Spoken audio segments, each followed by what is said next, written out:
घरकुल लाभधारक कोमात खुलेआम अवैध रेतीचा धंदा करणारे जोमात. नमस्कार, इंद्रधनुष्य टाइम्समध्ये आपलं स्वागत आहे. महाराष्ट्र शासनाच्या नवीन वाळू धोरण 2025नुसार घरकुल विद्यार्थ्यांना प्रधानमंत्री आवास योजना, रमाई आवास योजना धारकांना घर बांधकामासाठी 5 ब्रास वाळू मोफत देण्याचा निर्णय शासनाच्या वतीने घेण्यात आला आहे. वाळूचे उत्खनन व वाहतूक पूर्णपणे मोफत असेल, मात्र त्यासाठी महसूल विभागाच्या संकेतस्थळावर नोंदणी करणे आवश्यक आहे. असे असताना सुद्धा घरकुल लाभधारकांना मात्र यावर्षी एकाही लाभधारकांना मोफत 5 ब्रास वाळू मिळाली नाही.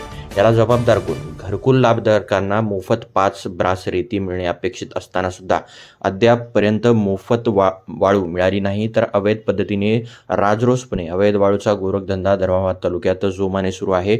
एकीकडे घरकुल लाभधारकांना मोफत 5 ब्रास वाळू देण्याचे नियम असताना सुद्धा ते लाभधारकांना मिळत नाही. अवैध वाळू सहज उपलब्ध होत आहे. अवैध वाळू वाहतूक करणाऱ्यांनी उच्छाद मांडला आहे. त्यांच्यावर कार्यवाही करण्याची मागणी जनतेतून होत आहे.